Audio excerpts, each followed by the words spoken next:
Entropy going on with the funk. What's going on, everyone? Welcome to the Dr. Funk live podcast. Thank you guys again for subscribing on YouTube, Apple Music, iTunes, if you still have that in your pocket, Spotify, and other places. And always for donating. It's always appreciated because fees and other things that come with the cost of doing the show. So those are the things that go on. Today, we're going to be discussing the estate news of the tax bill, reissues coming, and with that, some possible upcoming release news. Although there is speculation, other things, and of course, more news, and the sad passing of Brother Jules. Yes, you are catching a live person on YouTube and what's going on Facebook. We're going to get numbers in before we start getting into stuff. Glad to see you guys. Hope this time of year hasn't been too bad for you. And what's going on in the world, always a little frustrating. Sometimes perhaps we wish that we can escape reality to where you have Ali versus Superman. Isn't that right? So those are the things that it comes down to.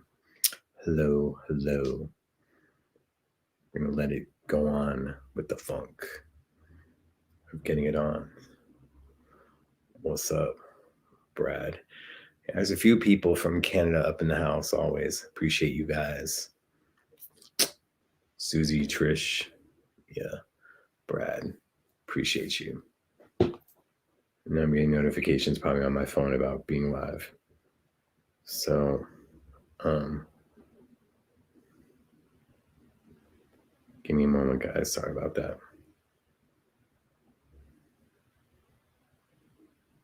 And of course, it turned live to love. So that messed something up for me. So, yeah. What's going on, Frankie? What up, LA? So, probably not too far from me. We're just going to have other things going. But yeah, we're going to talk about Brother Jules. We're going to talk about the estate tax bill. Any questions that you guys have? The reissues coming from Sony. And possible other news. Hello, Lori. And if there's always someone that comes in the room like a little bit later, I've already asked it so I don't repeat myself. You can kind of answer it whether on YouTube or on Facebook, since I see all your comments in one place, but you guys only see the comments from it. You know, in YouTube and Facebook, it's kind of evenly matched. So yeah, those are things that are going on. Appreciate you guys. What's up, Pennsylvania? And I just, get into it. Can't believe it's already Wednesday. I figure we do a Wednesday show over a Friday show, especially with the news that broke today. Hello, Kim. So yeah, it's going on with the funk. What's up, Corey? Hope you're doing well, man.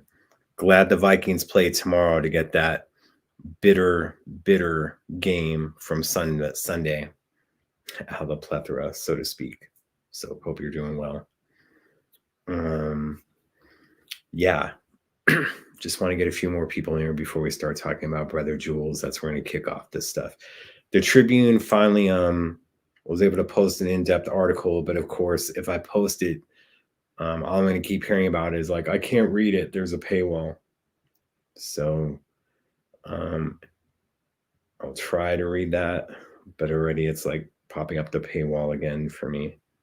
There we go. Was able to. Nope. Now I'm a woman, so I don't think about HIV. Before it was a Ford commercial. So we'll see. What up, Mike? Hope you guys are doing well.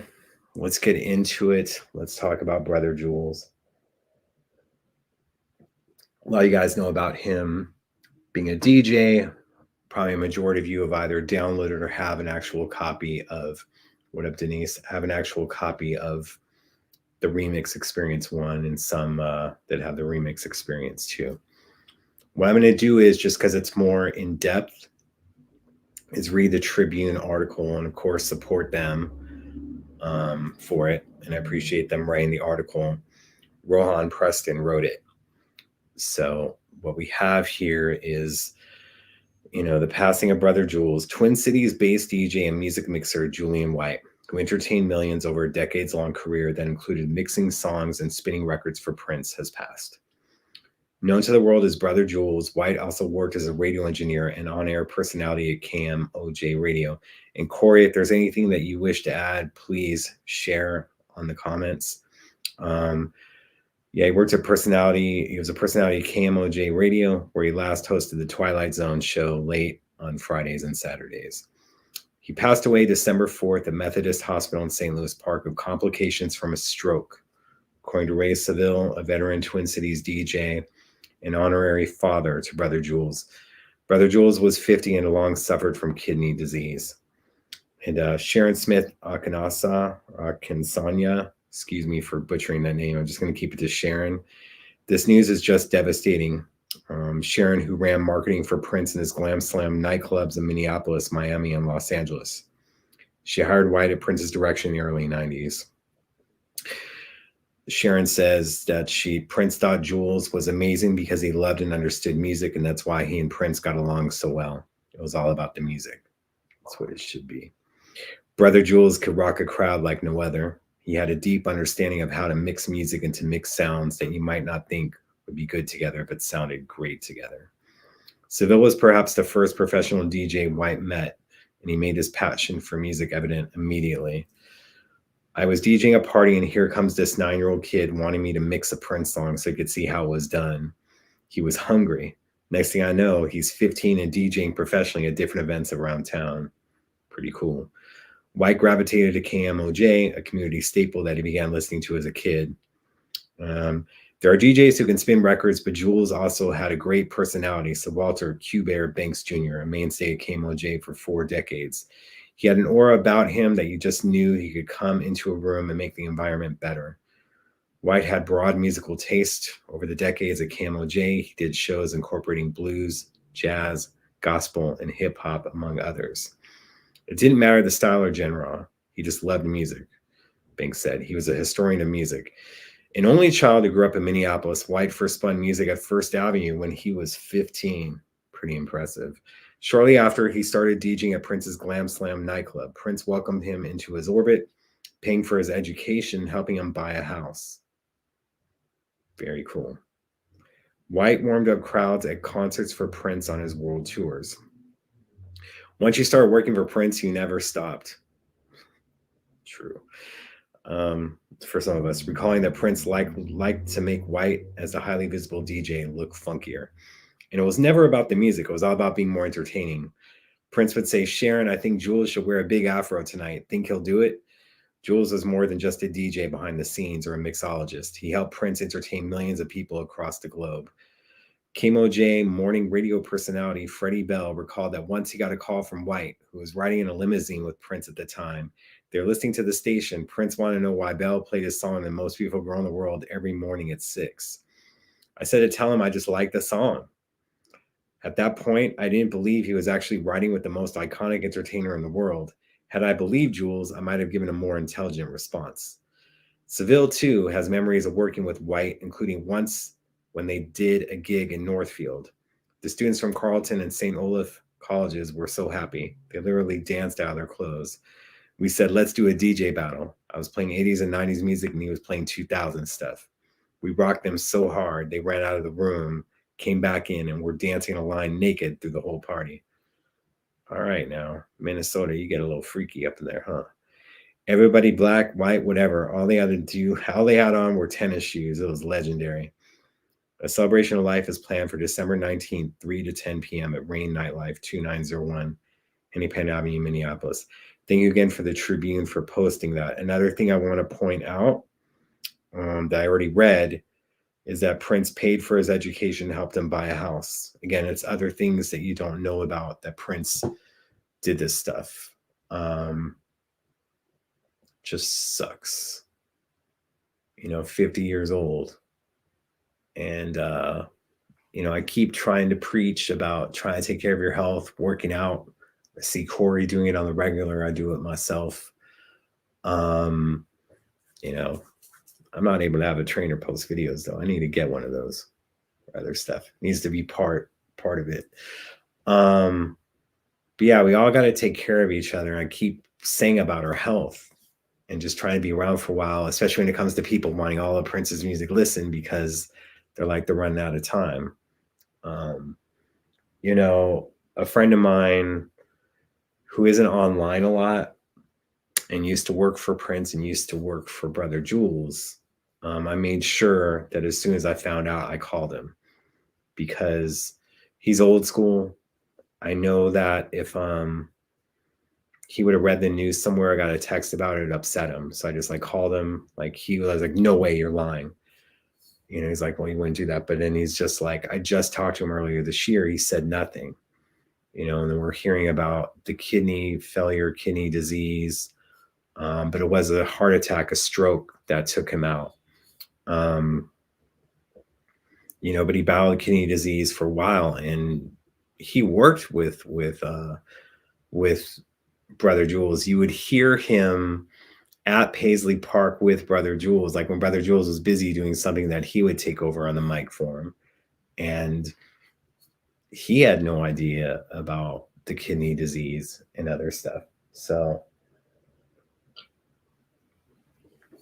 it's just tough. And then look, you know, someone who's a medical professional was letting me know that when it comes to stuff like needing a new kidney, like there are certain things that they know that you smoke weed or they do other stuff, they put you lower on the priority list for stuff like that. So you don't know what people were doing. They're like, because the guy would be like, there was waiting lists for stuff like that, but you don't know what their thing is. And sometimes, like, you know, we know there's medical marijuana and other stuff that people use. I don't know anything about Jules. I'm just trying to say that sometimes when it comes to things, it isn't as clear cut as you think, especially if, say, you're being honest with medical professionals about stuff. And sometimes these wait lists take forever. I knew someone that was having kidney issues, was on dialysis, diabetic, and he was just waiting forever for a kidney, and he was looking terrible. He got it about a year or two ago. So he's still here. But what if it would have taken longer? And then it's like you want to let people know about the kidney failure because there could be a friend of yours that has a match. But it sounds like his really super close personal friends knew. And he DJ'd a party back in October for, I think, the 365 group that Rodney Fitzgerald runs. And they didn't know, you know, so he was just doing an event less than 2 months ago for them. And it is sad and all these other things. You know, it's just, we can't go into it. I'm going to just post some comments because I know that our screen is freezing right now to where comments aren't loading for me. And I'm sure that people are posting, but yeah. Yeah, I don't know. It's just really, really, really sad. And, you know, just it hit over this weekend, I think on a Saturday, and just, I'm seeing stuff in my feed. They're tagging them, and just like the writer yesterday that passed away, you know, sorry, getting another thing on here, but you know, there was a writer that did a lot, and for, you know, they call him the hip hop writer, but he also did stuff for, you know, the Prince world, talking on symposiums and other stuff. Greg Tate passed away. You know, it's kind of a surprise for people in the literary world and people that knew this stuff. So, yeah, just terrible. And just people are passing away, and we don't know what people are going through. And I constantly try to say, you know, let's be nice for each other. Let's do this stuff. And then let things go. If you have ill will or whatever through someone, you got to let it go. You can't keep revisiting the past because it becomes problematic, and then you can't heal. And then the other person sometimes is living rent free in it. And sometimes some people don't get closure on stuff. That's just how it is. Especially when it's, say, someone passing away or other things going on. You're not going to get the answers that you want. But you have to move on because it affects your health and then doesn't release the good endorphins, so to speak. So, yeah. So, walk in love. Exactly. That's what it comes down to, for sure. Whoops. Now, sure you guys heard, and this is always a tough transition for stuff, but let's try to go on to some good news. It broke on Monday, but no one posted about it. And then I found out about it last night, but it was already too late kind of on the East Coast. So I wanted to wait till this morning, and then still wasn't anyone posting about it. And I go, just watch. As soon as I post it, I'll end up on different Pritz groups, but not saying where they got it from. They'll just post the article. That doesn't help situations but so many people are trying, like I said, to be the person, be the guy. It kind of messes stuff up. What I learned when 20 years ago is like, yeah, I was breaking a lot of Prince news first, still kind of do that. And I'm thankful for it. But when I wasn't the guy breaking the news first, I shared it anyway. I'm like, thanks to, D for sending this in, or it came from housequake.com. As long as you give credit, people don't care where it comes from. They just appreciate that you are keeping them in the know. So, that's what it comes down to. Now, I posted the Forbes article first, and the reason for that is even though the article is more, the second article I posted was more in depth, that Forbes, they pay to be seen more. So I get more interactions on a Forbes post than the accurate information. And to be honest, no disrespect, that Forbes article was poorly written. So there was another article that was, better, more well written, more thought out, lets you know things, but it didn't get the engagement that the other one has. There's way more comments on Facebook about it, and Twitter, there's more likes. It doesn't matter that I put up the other thing first. The reason that I did that is to get people talking. But let's see. Of course, it's trying to do the whole join thing and taking away my screen. Sorry, guys. So I have less of a thing. Let me just refresh and hopefully they'll get rid of it. Nope, that didn't work. There we go. So I'm just going to have a smaller screen.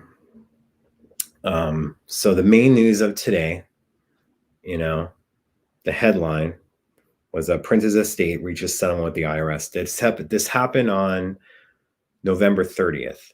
It hit Monday. The people that pay attention to court stuff, it was showing up on their feeds.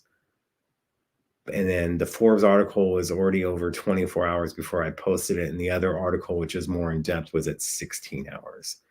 But again, not on Facebook, not on Twitter. And then it's everywhere after I post it. But just saying, be a little bit fair, especially when people know I'm trying to be about Prince's legacy and having to compete with others that are trying to take a place that I haven't kind of given up yet or don't want to give up yet. So, the legal battle between the IRS and the estate of Prince has finally been settled according to a November 3rd tax court order. Judge Mark V. Holmes, and I believe that was the same judge that handled the Michael Jackson estate. So it probably, with their battle with the IRS, was probably, one of the main reasons why the IRS was wanting to settle. So there was going to be a trial on March 21st, 2022, to start the IRS tax bill, but now that date has been written off because they've reached a settlement agreement. The settlement now awaits approval at the state level, however, as the estate remains under the supervision of a state probate court. The terms of the settlement aren't publicly known. And I posted that on the Facebook, which is like, no, it has to be publicly known. It's in, I just missed it. But it's not publicly known, at least right now. The estate's already protracted legal battle was complicated further when the IRS claimed the estate had undervalued its worth by nearly 50% or some $80 million in a filing last year. They did the same thing. They did the same thing with the Michael Jackson estate, where they were saying it's worth more than what it was. And again, no settlement agreement amount was advised of what it was. The tax agency values differed greatly on everything from Prince's real estate assets to music rights, and particularly the value of the late pop star's name and likeness. In total, a June 2020 IRS noticed a deficiency, claiming the estate owed an additional $32 million in federal taxes as assessed by their experts' valuation, plus a $6.4 million penalty. Comerica responded with an August 2020 petition contesting the alleged deficiency. According to tax notes, and they don't give a link here, talk about credit and stuff, but this is where where it came from. Prior to the settlement, the parties had already reached an agreement in June this year regarding the real estate assets after they quote unquote agreed on the values of 14 property interests owned directly or indirectly by Prince. So we're saying it's being done partial. It's not public of what was settled, but it's looking like now that court date that was supposed to take place on March 21st, 2022 is not going to happen now. So that's a good thing. It means things can get settled quicker. It doesn't mean that Comerica is gone or that Warner's gets different releases or gets other stuff. Keep in mind, and we're going to get into this, today is the 4-year anniversary of the Netflix deal for the Prince documentary that the court agreed for it to go into production. 4 years. Let's not even get into Dimebag Darrell being taken out by a gunshot a few years back, and of course the passing and murder of John Lennon. So, that's what it comes down to. But yes, those are the things that are going on. Comerica is still running things, but one of the main issues was they can't turn over stuff to the heirs, be it there's 2 left now, until the IRS tax bill was settled. Now that's kind of out of the way for different things. So we'll see what the future holds for that when it comes down to it.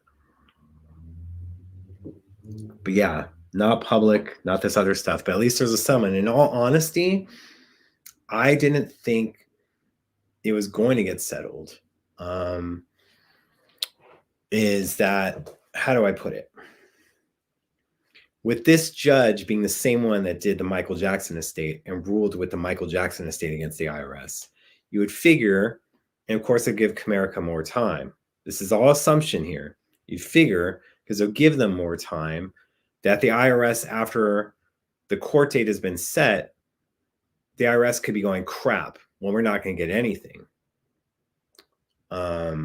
Let's try to reach back out to the estate, see if they want to settle still. And then you figure that Comerica, again, making an assumption here, saying hypothetically, that they'd be like, no, we're good. Let's wait till March 21st. So then it keeps them longer. Then there's more likely a chance that the judge may rule in their favor that they don't know anything more. But that's not how it played out. We don't know what was given, but now it appears to be over. But it has to pass the state and it has to have approval from the state. So we'll see how it goes. There's 2 heirs left, right? Sharon and Noreen. Johnny passed away, unfortunately, a little time ago. The other ones sold their shares. I believe one heir still has 10%.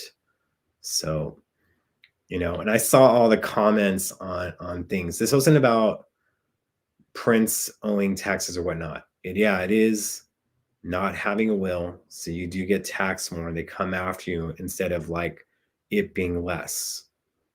So, but of course, you would see over the past few years, I would never post anything that was on auction sites, whether it was Be Clothes, lyrics, handwritten notes, didn't post it. The reason being is that the IRS was saying, well, if this guitar sold to Jim Irsay, the owner of the Indianapolis Colts, for $325,000, well, there's about umpteen cloud guitars inside Paisley. So they could be doing, and this is stupid. Well, it could be doing it that each guitar is worth this much. So that's when they start coming up with these astronomical numbers of Paisley being 150 to $200 million. His shoes being sold at auction sites. Oh, this pair sold for 10,000. Well, they have like 1,000 pairs of Paisley, so each shoe could be worth about 10,000. I didn't post that stuff, not to like have people buy it, but knowing that the more attention it got, there may have been people that drive up the value, and then they're thinking like that it's sold for that much, so it could be worth that much, and there's more from it. It's a little bit ridiculous. I know what I'm saying doesn't exactly fully make sense, but you have to think about how they're thinking of it and how they're coming up with the totals that they're doing.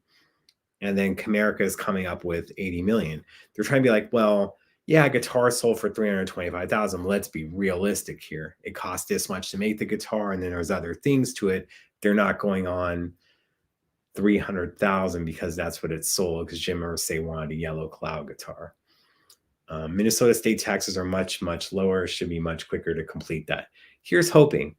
And I know that there's going to be court dates in January. I pay attention to the court documents and whatnot. Of course, it makes it harder on my phone because it wants to download as a PDF, then won't open it. So then I have to go either to my laptop or have the desktop open all the time. So yeah. And this is what I'm talking about. We'll bring up Dwayne's comment from that. I thank you, Dwayne, for sharing that. Appreciated. Then you have Mia, from YouTube. The more money you show, the more IRS values. So look, I'm not trying to play up anything. I'm not trying to say that more people are paying attention to me or whatnot, or it gets out there more. But the reason that I would not post about auctions is because it would drive up the price. So that's what it comes down to. And Eric is saying, actually, Minnesota taxes are high. Like, look, when people would say that, oh, Prince is a purple Republican or other stuff like that, you want to know why he voted for who he voted for in the 90s? That was a Republican that was running for governor in Minnesota.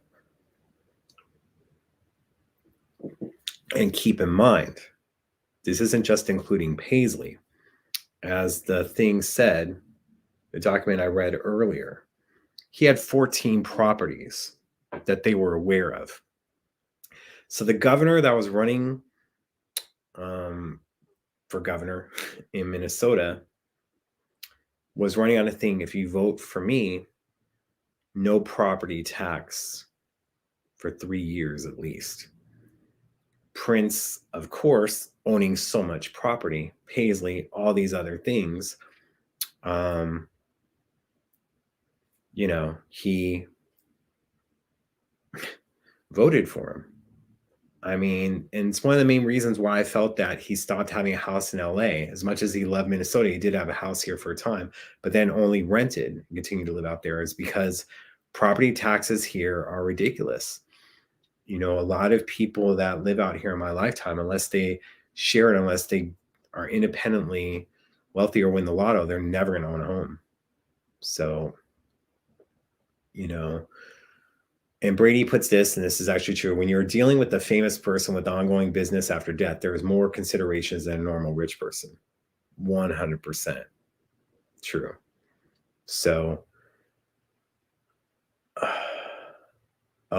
and D's putting like a separate thing. What makes me angry is people who buy things at Paisley then sell for double or more. To me, that's a slap in Prince's face.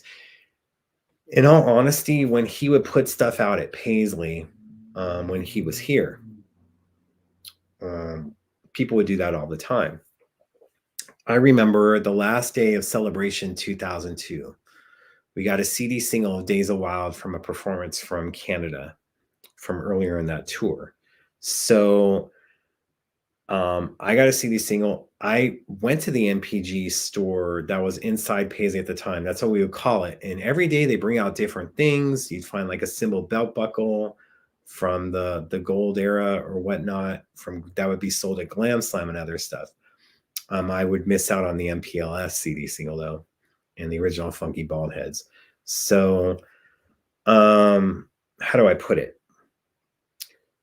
So the CD single, not only were we given a copy when entering in Paisley, they were selling it at the MPD store inside there. I didn't realize it. Then I had like a friend, he saw me a few weeks later, and then he's like, yeah, I bought 4.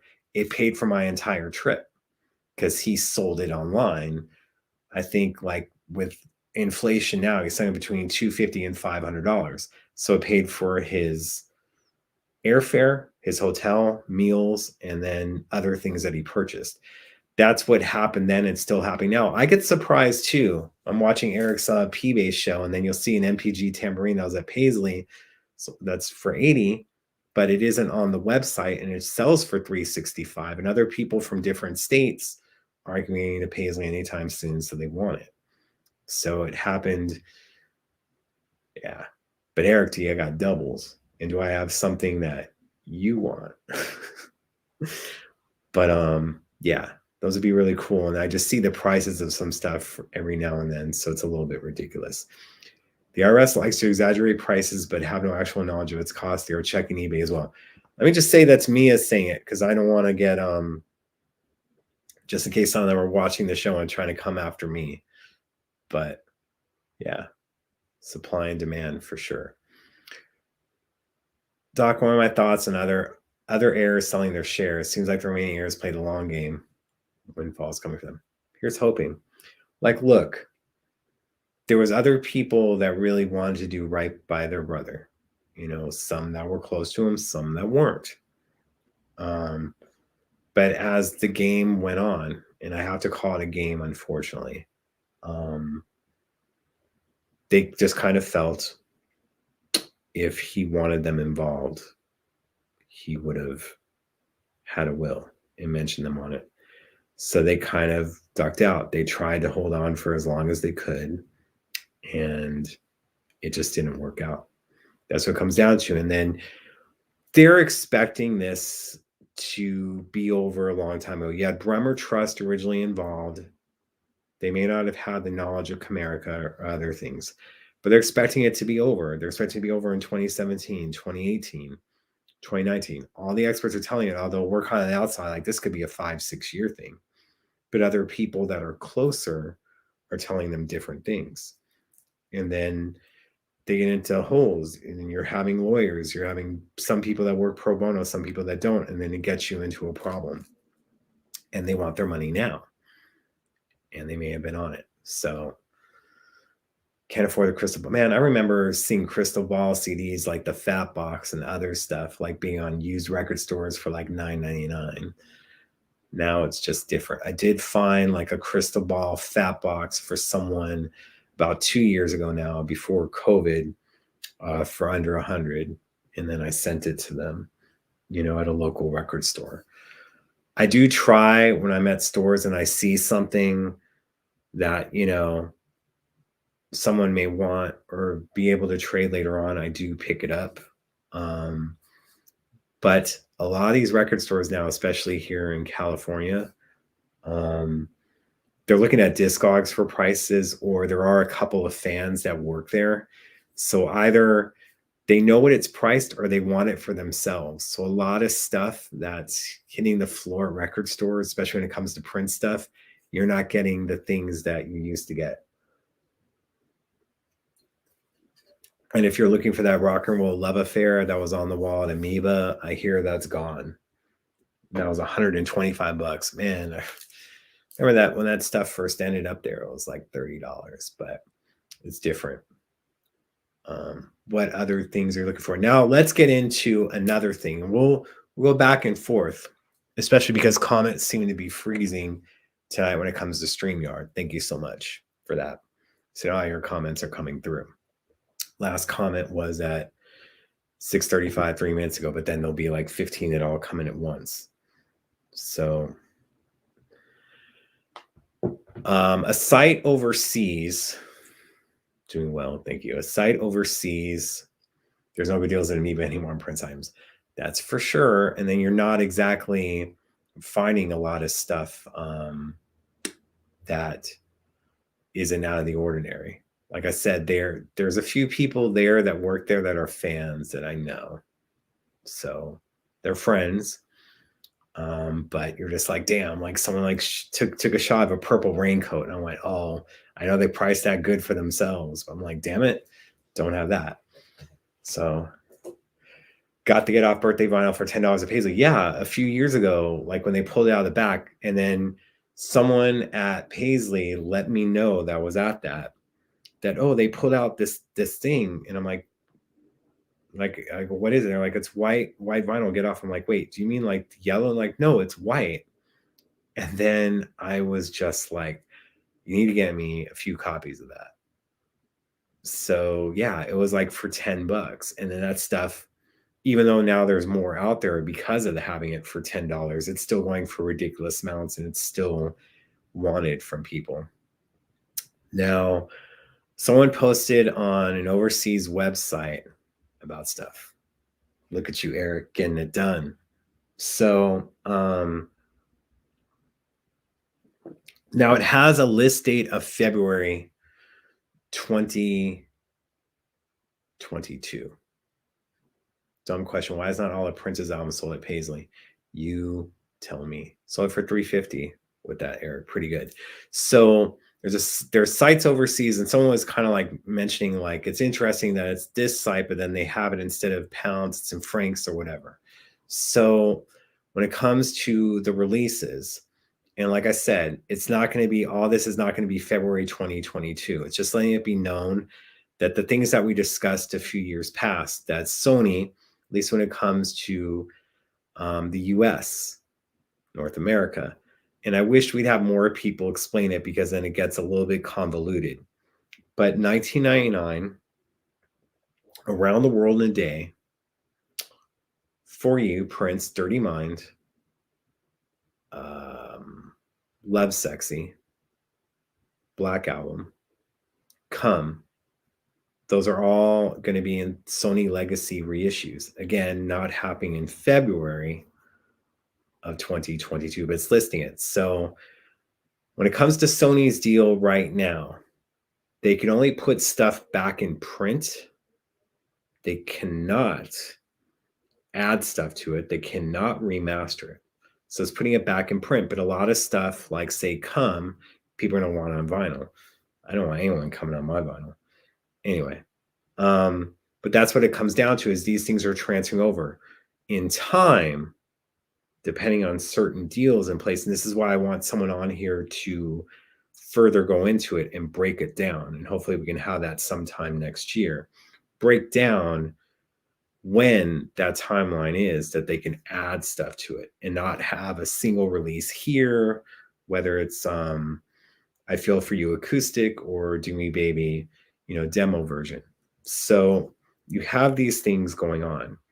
So it's going to be Sony Legacy reissues putting this stuff back in print. What gets interesting is we've already heard about, we're going to be at some time in the future, especially with the 3 tracks being played at Paisley last month. We are at one point in the future going to be getting a Parade Deluxe Edition. So that will be happening. Another thing that we heard about that will be coming sometime in the future is the Diamonds and Pearls Deluxe Edition. Now, I was told this earlier this year, and I've kept it under my hat. So I'm going to kind of do that. But along with Diamonds and Pearls and Parade not being on the reissue list, the Symbol album wasn't on the reissue list. So let me talk in hypotheticals here. Sorry to do this, but it's like I've tried to show over the years I can play the game and not let stuff out of the bag, and I've done that. But hypothetically, when it comes to a Diamonds and Pearls reissue, they could be putting the Symbol album with it, whether it's tracks that were recorded during that time period and other things, like different versions that you would have about stuff. So I think you won't get a Symbol Deluxe by itself, possibly, unless they change their mind. You get it with the Diamonds and Pearls set. Then you'd be able to have demos that ended up for Diamonds and Pearls, and demos ended up for the Symbol album, and then some stuff that didn't make it that you guys haven't heard, like the tribute to Miles Davis, that originally at one point was going to be on the Symbol record. Then you'd hear all the segues. That may not be such a good thing. If there's different versions of I Want to Melt With You, remixes to the Continental. There was remixes that were done for Daddy Pop, so that may end up there as well. But they have been kind of selective. And Michael Howe has discussed this, that when there's been different versions of You Got the Look, they're so close, they don't put everything there, although I feel that can be a standalone release. That's why there was CD singles and maxi singles put out at the time. But Daddy Pop remixes, it had more stuff to it, and a new Jack Swing added to it. And I think it was done by Keith KC, who also did the Get Off mixes. So, but I think that we'd be getting that with the Diamonds and Pearls set, and that would drive up the price a little bit more. But they may not think there is the interest in a standalone Symbol release. I feel that they are misguided on that. But I'm not in there. I'm not doing stuff. So you're kind of looking at, and please, if you're going to talk about this on message boards or whatever, just say like it came from me and we're talking hypothetically. But what it comes down to is that I feel that there is a market for the Symbol album. And remember, the first release that Sony wanted to put out, the reissue, was the Gold Experience. Put it back in print, but that Most Beautiful Girl in the World and what's going on in Italy has really messed that up. The closest thing they can get to that was the Versace Experience tape that they put in, and they couldn't mess with that at all. That's why you're hearing on vinyl, you're hearing the tape stuff, because that's all they can do. Now, the reason that I feel that you could do stuff with the Symbol album is that, look, like, and I hate to bring it up, but you have like Taylor Swift, she's making it known so publicly about her battle over the former record label and that re-recording her masters and doing this stuff. When Prince was battling in the 90s, he wasn't being super clear on the battle. It was later on when he was out of the contract, he talked about it more. Of course, a lot of people were upset at him, like, how can you consider yourself a slave or this other stuff? We're getting 10 million in advance. Although, if he didn't sell 5 million, he'd have to give 5 million back if he didn't sell 5 million records.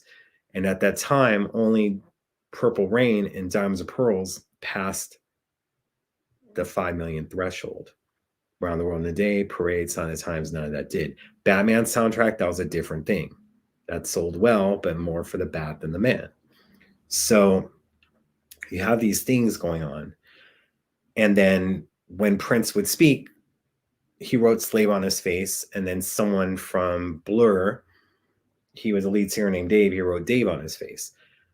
And then when Prince would talk, he wasn't doing too much of things. He would go on stage, win Best Male Artist at the Brit Awards. And he'd go, Prince, best, Gold Experience, better. At that time, people didn't know about a Gold Experience. Then he's like, on record, Slave, in concert, perfectly free. And what was happening at that time is people were like, oh my God, Prince is going to be playing free concerts. How awesome.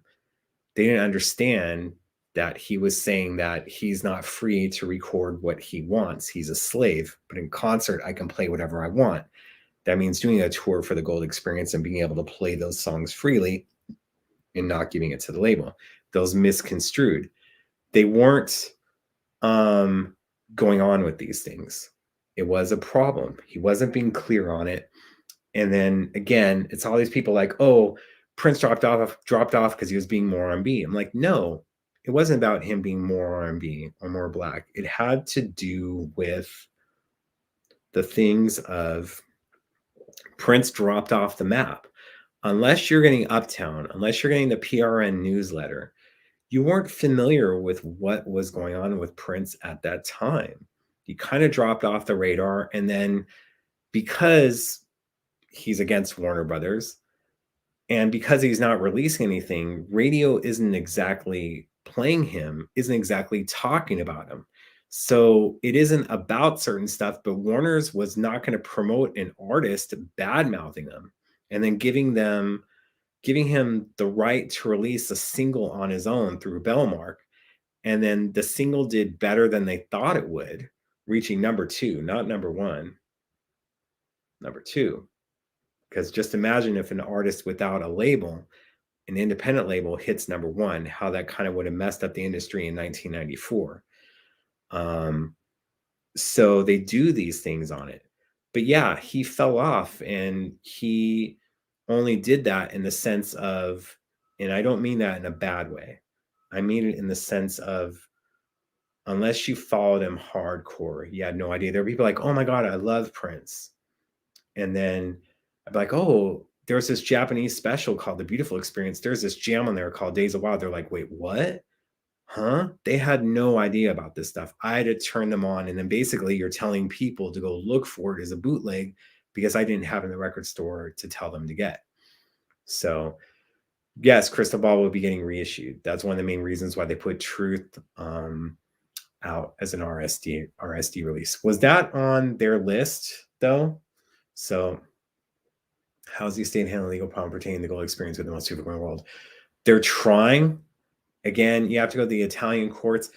The thing that's so frustrating is that 3 times before, when these Italian songwriters would challenge the most beautiful girl in the world, they lost. Then in 2015, they won. And of course, it was less than a year later, the person that wrote the song isn't here to defend himself anymore. And then they're wanting royalties and all these other things. So who would release what? Are you talking about the gold experience? Because that would be Sony.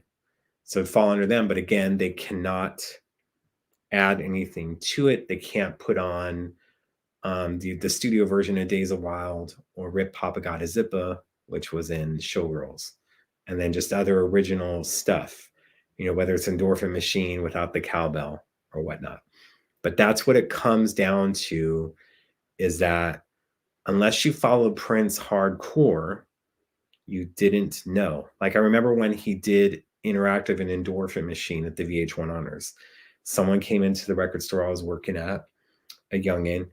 The person was older, had their kid with them, and he's like, hey, do you have that album that Prince played yesterday, the songs they played at the VH1 Honors? And I went, no, we don't have that because he did the performance, but it isn't out yet. And then you didn't have that come out for over a year later. That's what I'm talking about. Prince was having a public battle, but not saying everything. And then you have these songs performed, you can't get them anywhere. And then people were confused by it. Like just what Letterman did in a dick move, when he's on your show, like holding the gold experience, this CD, this song that he's going to do next is from this CD, which I'm told is never going to be released. And then Dave goes off script and goes, which makes perfect sense why he's here promoting it tonight. And then the crowd laughed. Those are the other things that he had, was this battle, but people not fully knowing it.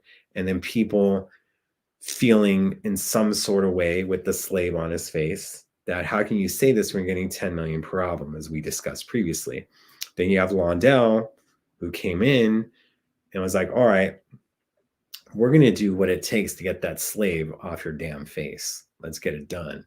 So that kind of bothered him to some extent, although Londell has never fully explained that. But I would imagine, make the assumption that he wanted to help his brother out. At the same time, he didn't like that going on. But Prince would be like, when you go into a record label and you have this written on your face, it kind of changes the entire conversation. I'd be talking to Warner Brothers reps at that time, and they would be like, he's crazy. He's like off his rocker. He's coming in wearing this. I will say this, that when, it wasn't officially made public until the Brian Gumbel interview, but when people from Warner's heard about the baby dying, heard about Amir, they felt very sad for him and other things, like condolences, but they're just like, yeah, he won't talk about it. So is there any strategy being discussed for any of the unreleased films possibly shown in theaters? Right now, until that Netflix documentary, which again, the deal was signed 4 years ago today, approved by the judge, they can't put out certain things because Netflix has the exclusive rights to show material first that is there before it's being sold. So, yeah, understood what he did and why he did it for sure. Londell and I talked about a lot. I like to get him on record and talk about. I love to have Londell on the show. Of course, things have to be settled first, but you know, plain and simple, he's most likely going to be the closest advocate and running stuff.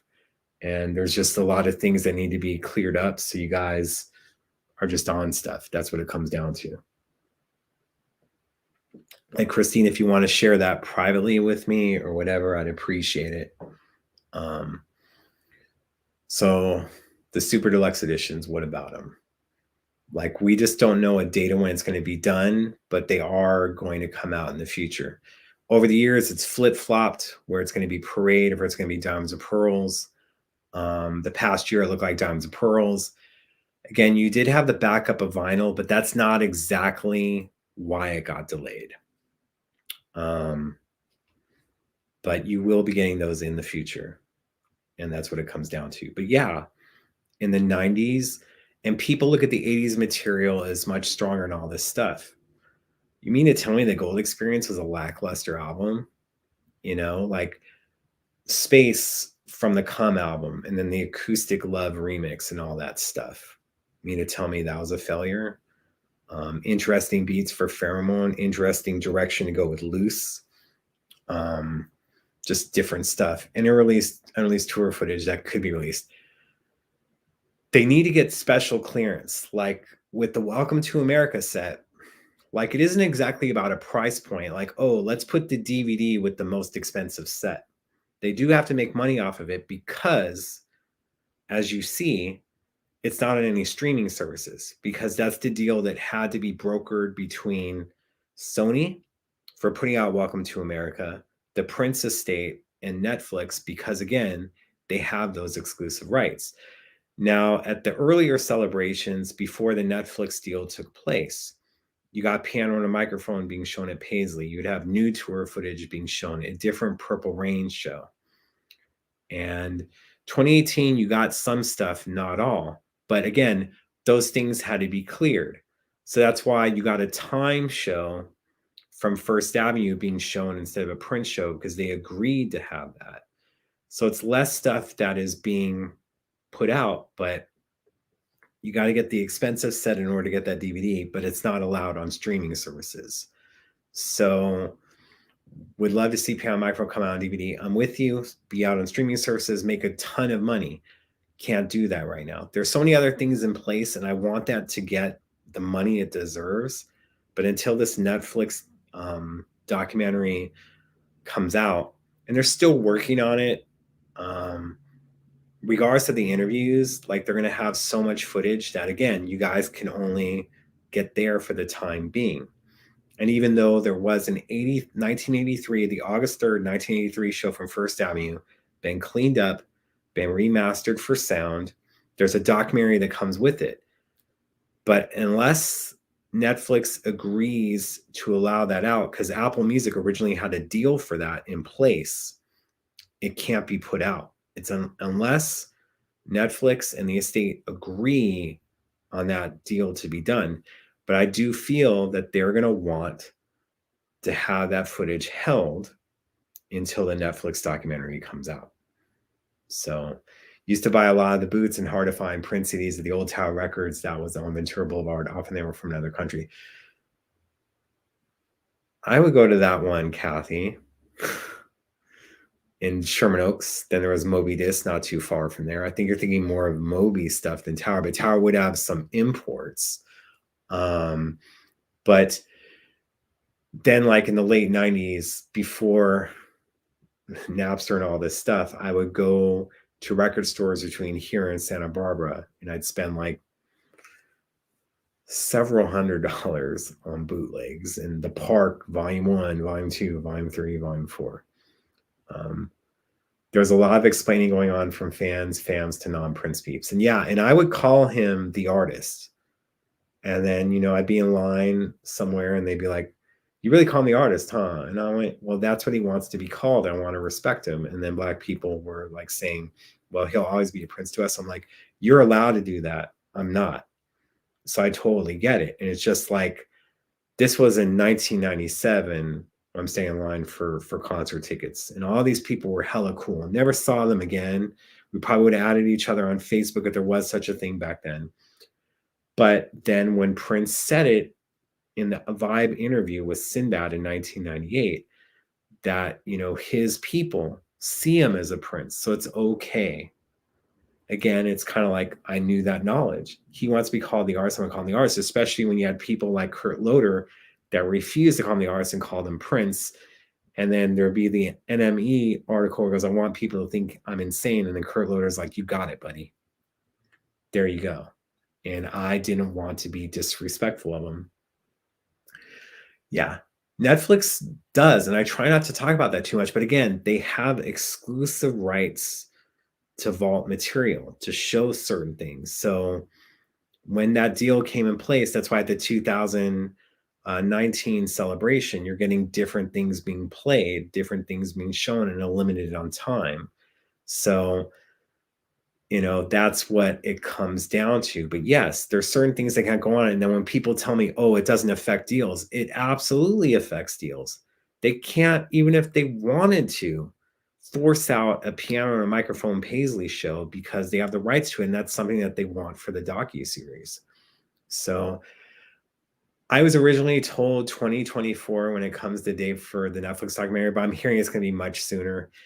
I don't know if the information I got about the length of it can be shared publicly, and I don't want to get in trouble. Originally, with Ava, when she was directing, it was going to be a 9-part series, but that was going to be an hour long. I'm hearing that Ezra's the director of the Netflix thing, and I'm not leaking anything that isn't already out there, but his will not be in 9 parts, but it will be substantially longer per episode of the docuseries than it was supposed to be of 9 hours, 9 parts. So we'll go to record shows and spend $300 on Sabotage boots. For sure, record fairs, all this stuff. And then you buy a bootleg, and sometimes Sabotage had the best stuff, supposedly. And then you get an Ohio show, and all you're hearing is this just whistling from a hit and run show, and you're like, dag nabbit. 1991, 96 was a great era. Yeah, and it's slept on. And I feel that there's certain things, and there's so much unreleased material from that time. There's different ways to promote it. And again, not giving away these ideas for free. But I paid attention to COVID, during COVID, not to COVID. I think we all pay attention to COVID, right? Of things that can be done to market it that are done differently now. And I'm hoping to be able to be a part of that team that does it and come up with the idea, and that you guys will be happy with it. Netflix still is complicating everything. And look, it's like they went from one director to another, but also remember that COVID happened. So they were allowed extension of when it can come out. And also remember, whenever the docuseries starts airing, that there is, you know, a clause, no compete or doing other things, that they cannot make deals until maybe 6 months to a year for other stuff. So they have exclusive rights, not when it drops. That means you won't see the next day of a deal being announced. They have exclusive rights on it that could last from 6 months to a year or longer, that the only way you can see that vault footage is on the docuseries. So when it comes down to it, you're gonna have to wait longer until after it's finally out. I think we all want it out. Yeah, Moonraker was good too. Like, good Lord, we're getting on the bootleg things. I don't own bootlegs. What are you guys talking about? It's 2019 and I'm sipping the tea. Oh, wow. Kathy, I need to put this up on screen. so people on YouTube could see it too. FYI, last I spoke to Sinbad's brother, Michael, Sinbad is doing pretty good in his show at the Saban in January. Still, is that the Saban here in LA? Just so you guys know, like before his stroke, Sinbad was going to be a guest on the show, and we're just going to get into it. Just let stuff be open, and yeah.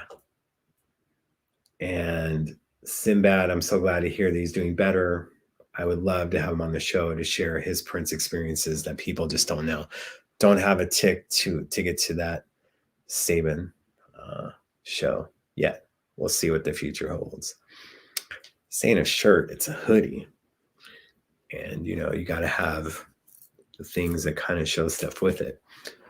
But when I saw this hoodie, it's like something I had to like save up to get or whatnot. Just come on, man. Ali versus Superman. And if you guys don't know the story, Ali actually won. So that's what it comes down to. And speaking of something like me being a comic book head, how do I put it? George Perez, who's a legend in the comic book industry, I'm reading some of his stories because I go back and read the old stories because, it's interesting to me reading it for the first time. George has been having eyesight problems and other stuff.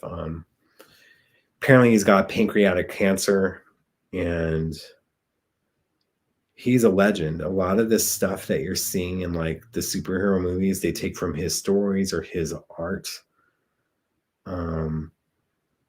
So he would have about a year to live, even with the treatments. He's deciding that he doesn't want to do all the doctor's visits and other stuff, although I'll make it to he has 4 to 6 months to live. He's deciding not to get treatment.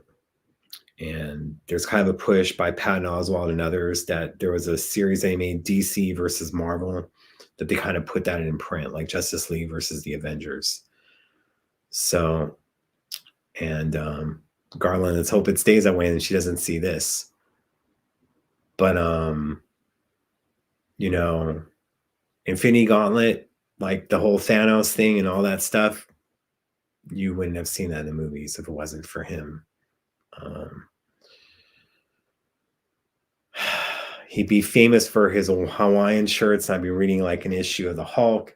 It's like someone in the thing, you're like, why are you wearing a Hawaiian shirt? Are you a fan of Perez? And it's totally about George Perez. I thought it was funny. Like there's little inside humor when it comes to comic books and stuff all the time. And of course, you read comics nowadays, you read one issue, you're done with it in 4 minutes. You read those issues back in the day, there's so much dialogue, it takes 10 to 13 minutes, and I enjoy that. So he's an icon of the comic book game and always will be. George Perez is amazing. Like I'd love to do shows about epic collections and omnibuses and other things that interest me. Like that's what it comes down to. Where those 2013 Prince Montrose shows on YouTube come from? Didn't come from the estate. It came from somewhere in Montreux, and just like the 2009 shows that it got out. Like Prince was trying to work on a deal with Montreux, but what he was wanting for it, they weren't exactly agreeing on. So it's like the stuff is made and then it gets out there. So, but those Montreux shows aren't official, but they are professionally shot. They are put out there.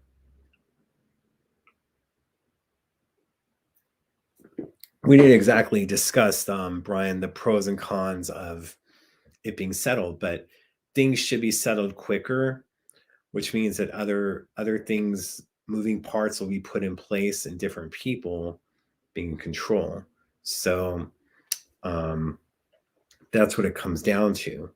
We'll have to see what the future holds. Obviously, it's a good thing that the IRS state tax bill looks like it's about to be settled as long as the estate signs off on it.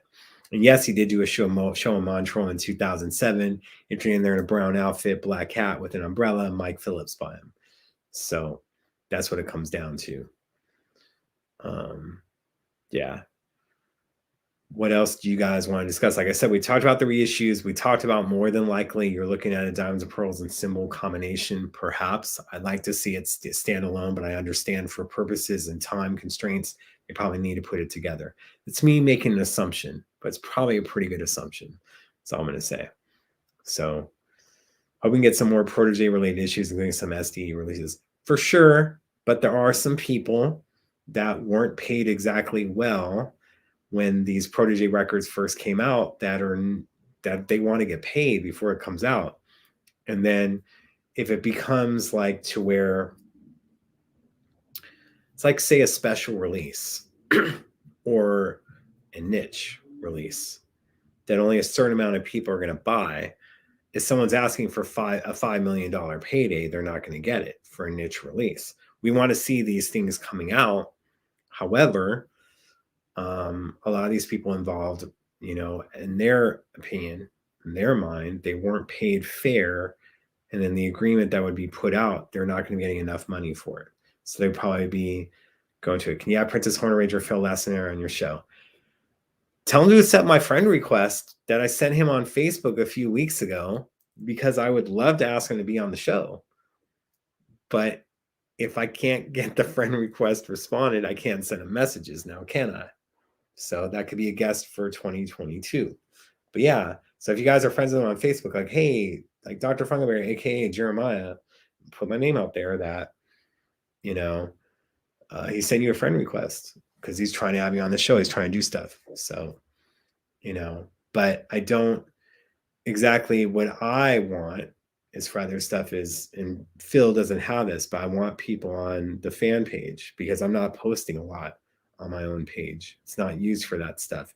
And I don't want to see other people's feeds. But if you're looking for Prince news, my fan page is the place to go. That's all it comes down to. So that sucks. I know that he did a show back here a few weeks ago in LA. The night before Judith Hill, actually. He did a show at the Troubadour as well. Didn't know about that until people were already there. Because again, didn't know these things. So I hope Phil is okay and his family is okay. Have him get back to me when he's got the time. So it's all good. But yeah. How are you doing, Vanessa? How's the Cheesecake Funk? Why doesn't a Chocolate Invasion or the Slaughterhouse albums get no love as re-releases? They will. It just goes into they can only release a certain amount of stuff per year. So there was more emphasis at one point to get Crystal Ball out. Of course, that's been delayed, but that's why The Truth was put out. So it comes into where they can't put out all these things at once. They put certain things back in print, but then some things only at internet-only releases. They want to make sure it does the stuff. One of my top 5 artists after Prince. Come on. I'm going to get flack whether I say Sinatra or other people that I respect. I may not know their music as much as I should, like say Taylor Swift or other things. It's just a loss because people aren't going to get that. Will the Revolution come back on tour? For sure they will. Just things are, it's it just, this time is just a difficult time for stuff, and then they want guaranteed money, and then they may not want to play at venues that do not allow no vaccinations. They want to have different stuff. So that's what it comes down to. So if I answer top 5, it's just not going to do it. You just have other people that go Prince, the artist formerly known as Prince, Symbol, Christopher Tracy, Jamie Starr. They do that to get out of it. So do I think the SDA is releasing SDE too fast? I mean, if high albums, they could do SDE treatment, but that could get the most bang for the buck. Then what? Well, right now, because of trademark things, it's, Parade, Purple Rain, and Graffiti Bridge, they're going to have for a little while longer. That's why I feel Diamonds and Pearls and the Symbol album are going to get the next treatment. But if there is going to be special editions later on, again, we need someone to explain it. Is that going to be between Sony releasing it or Warner's? Is there have to be some agreement between them? That's what it comes down to. Yeah. Cheesecake Funk. I can no longer eat cheesecake though. So, yeah. The reason I can't have cheesecake anymore is apparently, like, what happens to men in their 20s or 30s, it hits my stomach differently now. And I know there'll be some people that it hits their stomach and they don't care. They still eat it, and then they pay for it hours later or the next day. I can't do it anymore. So that's why when I was in Minneapolis the past 2 times, in October and November, I didn't hit you up for anything because can't do it no more. I loved it, but my stomach won't allow it anymore. I'm hearing stuff about the Netflix documentary. First started 2024, but I'm hearing 2023 as well. I know it's still being worked on, but I think that's what they're shooting for.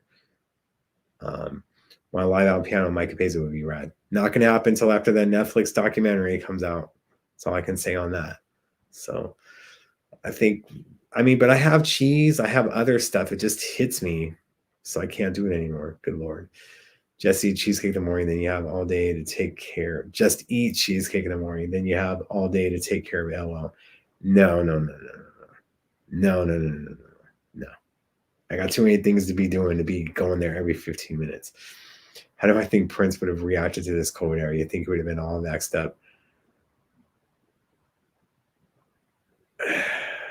You guys listen to the New World lyrics and you tell me what you think it would be.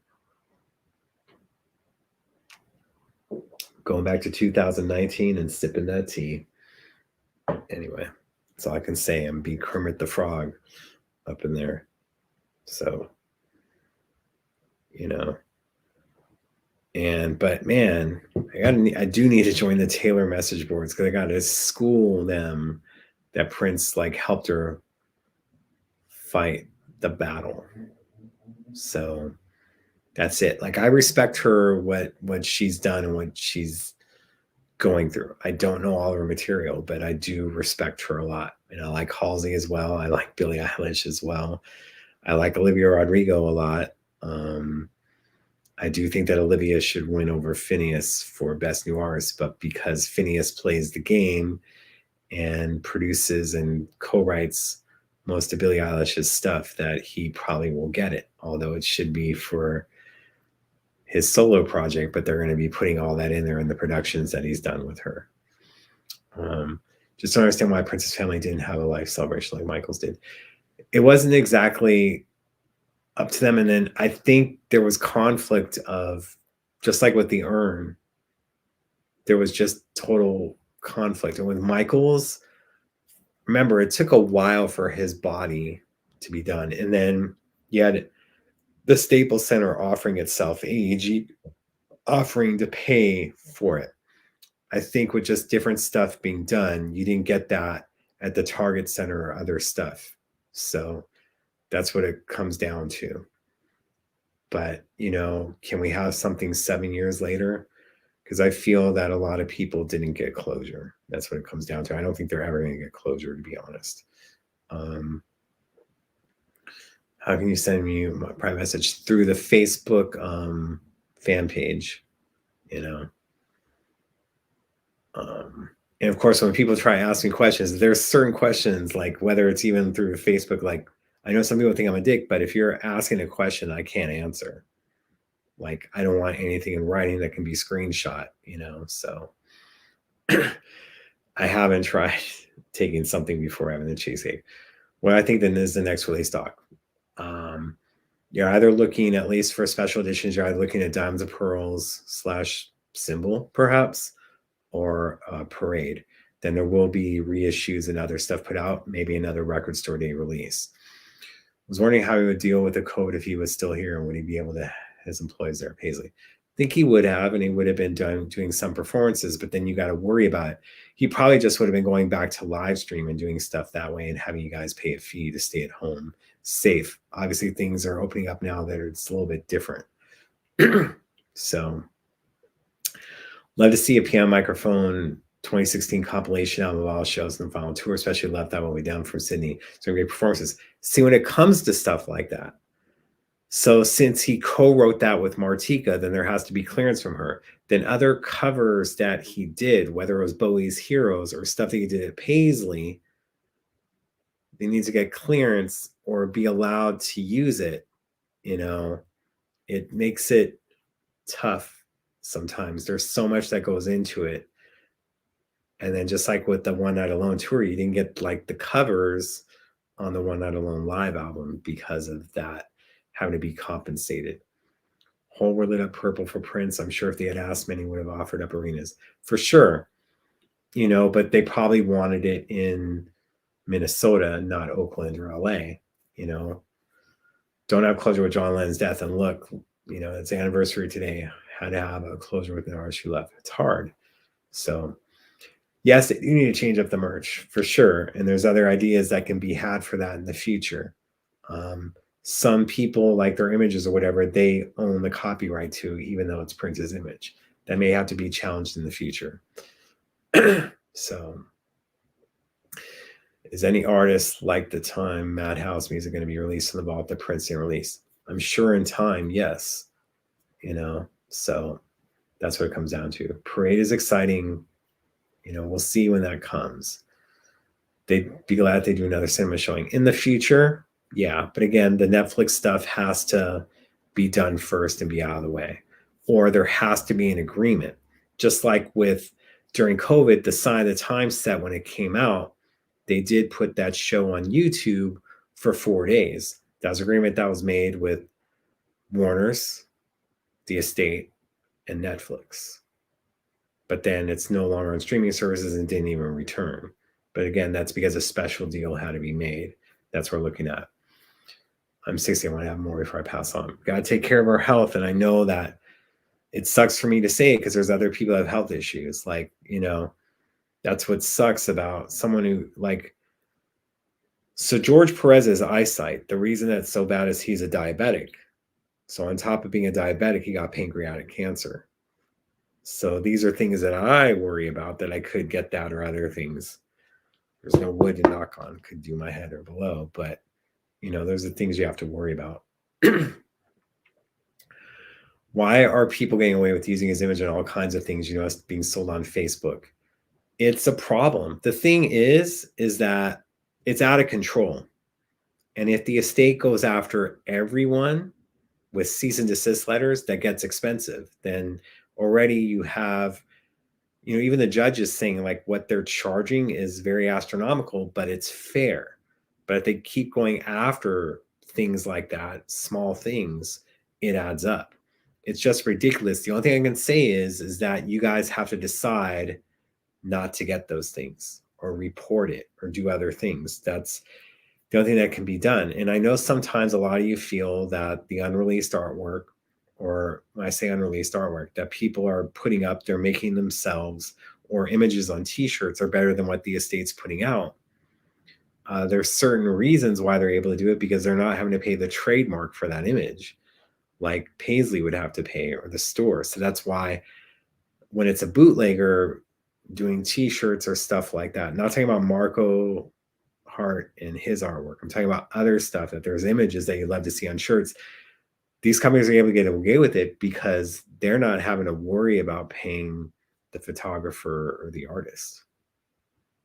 So I'm sure that most likely there will be a celebration 2022, but you have to be careful. If you announce it now, and every artist that performs there is going to want guaranteed money. Say we have another COVID outbreak, there's a new variant, and things get screwed up to where they have to be on lockdown. And right now in Minnesota, the numbers are high. That's why you're having to wear a mask on the tours, a mask inside Paisley, and when you're at events. If they do this and they announce an event and then there's an outbreak, these artists are going to want guarantee money. Then they have to cancel it. They're out thousands of dollars. What I could see happening, it doesn't mean it's going to happen. What I could see happening is that they don't announce the celebration until 2 months before or a few months prior. Like, remember when they were announcing celebrations that were in April, that was done in December. But now if it is until June, you don't have to worry about till later on.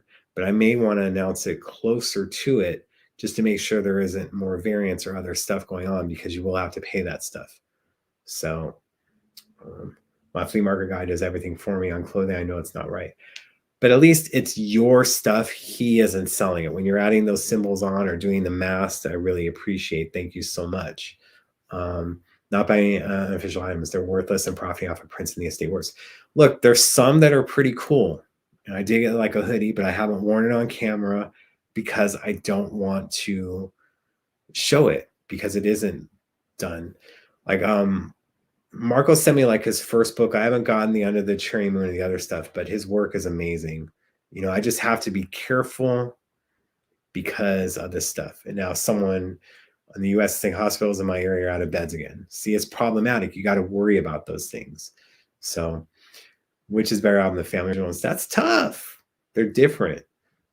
On a Tuesday, I may like the Family better than Jill. On Wednesday, I might like Jill's album better than the Family. The thing is that I don't have to choose. I can play them both. There you go. What was it like for you to go back to Paisley? I'm sure memories will come back. It's always different. Right now, it feels different, but things will be changing in the future. The thing that's interesting to me is when he was here and I go places without knowing, without making an announcement. It's like, oh my God, you're here, blah, blah, blah. Now it's like when people see the event, they're like, why'd you tell me you're coming to town? I'm like, I'm just trying to do what I did when he was here. I didn't make a thing about it. Of course, he put it out a few times that I was on my way there, or like, oh, we're going to be doing a dance party or whatever after Funkenberry gets here, stuff like that. But I just kind of don't try to tell people where I'm doing something. And then it does seem that people take it a little bit more personally now. I'm just trying to be private. Like, look, we have major crime here in LA right now. Maybe I don't want anyone knowing that I'm going on vacation because these athletes, they'll be at games and then their house is getting hit up. Or celebrities, they know that they're in Mexico because they posted photos on Instagram. Then they got broken into their house. So I believe Hot Topic's official. Hot Topic is official. Same with Forever 21. Same with other deals. They no longer have a contract with Bravado, so it's separate deals. That's why I'm getting a lot of Purple Rain shirts and different stuff.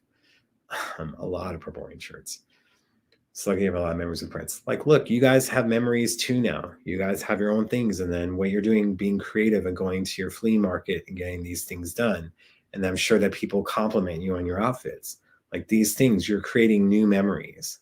That's what it comes down to. My memories are to be shared. There's going to be some stuff that I don't tell because he didn't want it to be told.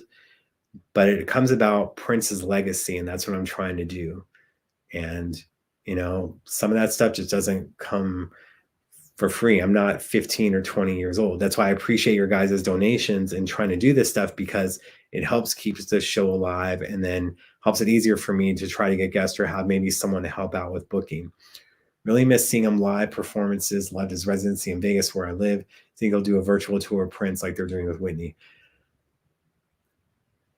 Not certain about the Whitney thing. But what they did, like with the band playing with Prince's image on a screen, Prince on the big screen, they could maybe do something like that in time. Yeah, all of California right now is having major crime. Same with the US, basically. Yeah. Can't wear my Jordans in LA right now. It's crazy out here. Like, for sure. Like, you know, these things aren't expensive that I'm wearing.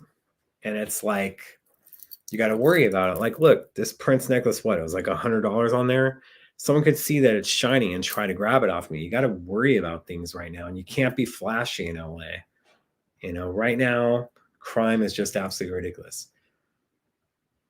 So 4 members of your family with COVID, that sucks. Sorry to hear that. 21 in Minnesota. Okay. You know, you got to protect the legacy and stop worrying about clout. Praying for Prince's legacy, praying for Paisley Park. Memories are precious even more now. That's cool. I'll put in a link for the donations. Thank you guys. That's what's cold here in Pennsylvania right now too. Do you know if Paisley is open all year round? No, it is right now. I know eventually it's about to get colder here soon. Yeah, Mitch was telling me that, you know, the 30 degrees that it is in November, like when it hits the 14s every day and then below, you know, you're going to be missing those 30 degrees. Paisley right now is open all year round. They will eventually have, you know, there's some repairs that are going to have to be done. It'll probably be better to do those in winter months. I don't think it's going to be happening this year because it's millions of dollars of stuff that needs to be done to protect it and do other things that are needed. Prayers for you and your family. It's just me. No family. That's why I keep myself busy during the holidays and other stuff. It is what it is, but there's other people in worse situations than myself. And yes, go Liv Morgan. She wasn't ready on Monday, but keep going with it. The match was a little sloppy at times, but I really, really like Liv, and I don't think we saw the end of her. And the way that Becky won was kind of like exact same way that she did with Charlotte. So I think we're gonna see her do that a couple of times, but I don't think Liv is out of it. The thing is with WWE and things like that is you're given opportunities, and Vince wants you to grab the brass ring. So she was giving you a chance. What she has to do now is they may tell her like, okay, it's time for someone else to have attention. What you have to do is constantly be getting attention. What she's doing on social media, the watch me thing, brilliant. Continue to keep doing stuff like that. Get these matches. Even if she gets 5 minutes, steal the freaking show. And you got to do this stuff. And it's fairly obvious to me, and I think to everyone, that Liv is nervous to be in the main event. You see her breathing. You have her do the blowing kisses stuff. She loves the support. But why does it keep doing this every time I do Cash App? It doesn't put the Cash App the first time. So got to make the most of your opportunities, be a little less nervous, do stuff and get it done. As far as I hear, the last time we heard about Rosie, she is doing better, but isn't still wanting to be public. We haven't heard too much from her daughter. That's what it goes down to. But Liv is awesome. Like, look, there's people shorter than her, that Alexa Bliss, that got to run with it. And I just wish they would I wish they would have switched Alexa from Raw to SmackDown so she could have dropped the whole Alexa's Playground thing and just been like, what do you mean? Like, what are you talking about? I was weird the past year. I have no idea. Like, to have her just been normal. Now, keeping her on Raw, she's been off TV for a while. It's obviously that she'll be at the Royal Rumble. But we want Liv to win that if Liv isn't given an opportunity for day one. So I love that other people are talking about wrestling here, especially because wrestling doesn't get ratings. And look, I love AEW as well, but WWE, there's just memories, but they need to treat their wrestlers better and their talent better. That's what it comes down to. And Tony Khan is a problem. If I'm speaking of the AEW, I'm talking about the Khan that's for WWE. The route of that Khan is a problem. So Liv is well capable of stealing the show. Liv is, you guys are talking about Liv Warfield. We're talking about Liv Morgan, the wrestler. That sounds like, all these people on it. But yeah, Liv Warfield is amazing as well. But so is Liv Morgan. We're talking about wrestling. I don't think we want to be seeing Liv Warfield in a ring dropping some bombs. Do you think there ever be a performance by MPG along with Revolution and Third Eye Girl? The time and Chili all in one huge performance side together. It's all about the money and the egos, right? Third Eye Girl really hasn't done a lot of stuff except for Ida. There's a lot of people that sometimes don't get along. So WWE. Yeah. Again, when you're talking about, are you talking about Warfield or Morgan? All right. So enough of Sasha, Becky, Charlotte, and Bayley. Time for WWE. Be careful, because Charlotte may be, the way her attitude is, maybe wanting to jump to AEW, and that gives that women's division like a shot. Becky got a huge contract. She ain't going nowhere. And I really like Becky too. Don't get me wrong. Like, Becky they weren't giving her opportunities to run with it, and she did the damn thing. So Nick Khan, yes.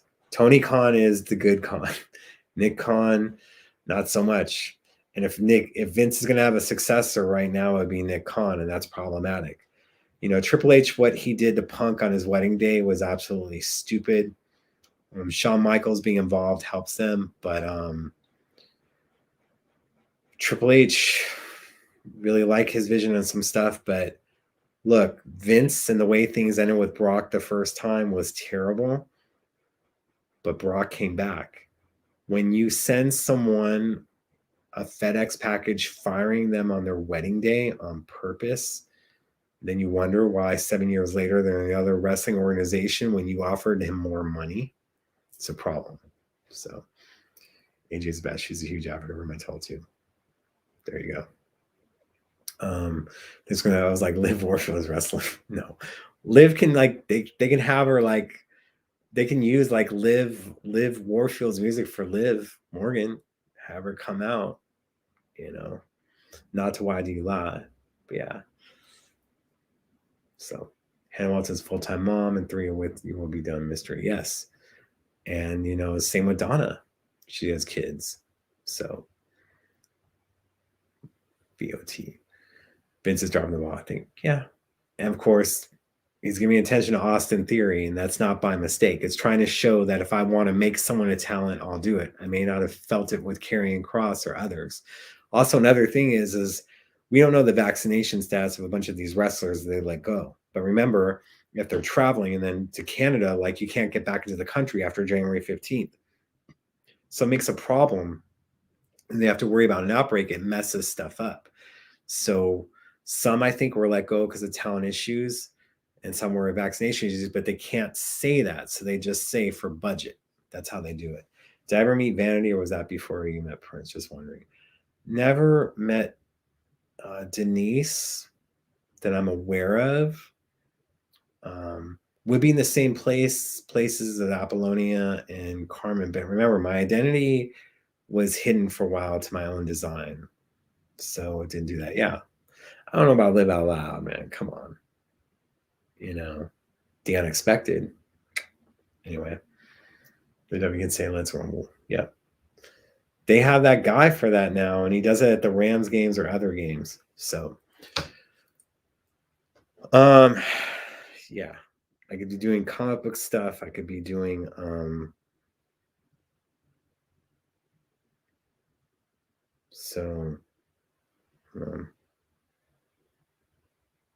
yeah. It's just would love to do these other shows, but then it's like you got to worry about the timing and stuff. Yeah, 5,000. Yeah, I don't have that book, and I don't think I'm ever going to have that book. That's what it comes down to. Good Lord. Someone's asking for it again, so I put it up. But I like doing shows like this. I know it's sad. We talked about Brother Jules and all these other things.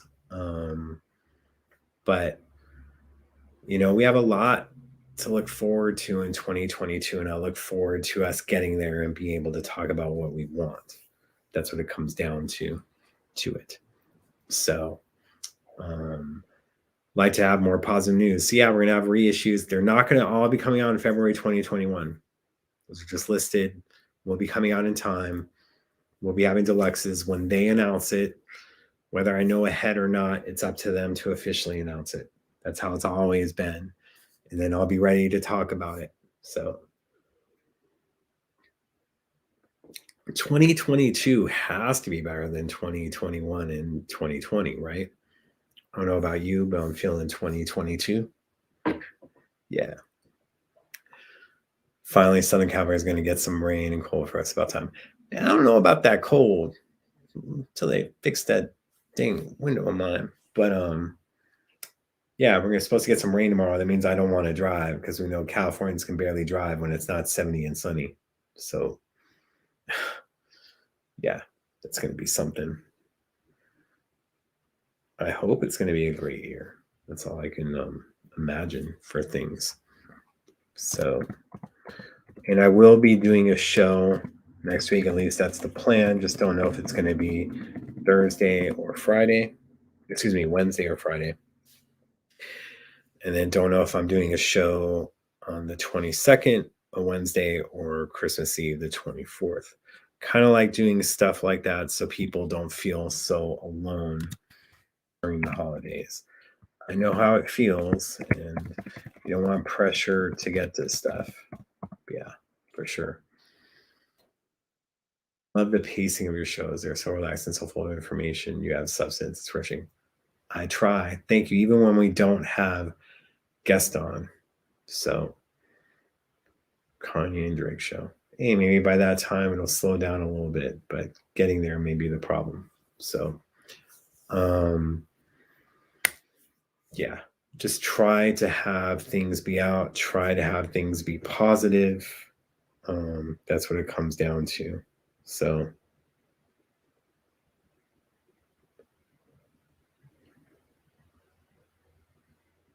give me a moment. Just looking at something here.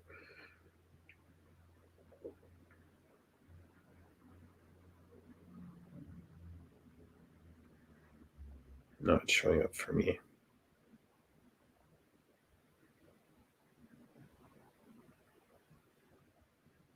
Yeah. So I appreciate you guys. I always try, like I said, and we have, even when we don't have a guest, our numbers are still pretty high. You guys can't see because I have combined YouTube and Facebook, but we had close to 100 people at one point. Now it's kind of like lingering in the 80s. But I don't know, when I would have different stuff, it would be able to show it. But I'm here for those standard reissues via Sony Legacy. Keep the music available physically and digitally. Exactly. So, oh, there we go. Got it. Let's see more. But yeah, for sure. Want to do shows to do it. Get someone listening to you. Thank you for doing the designs. I am going to need a special one for the first show of the year to see what people want in 2022, what they want to see happen.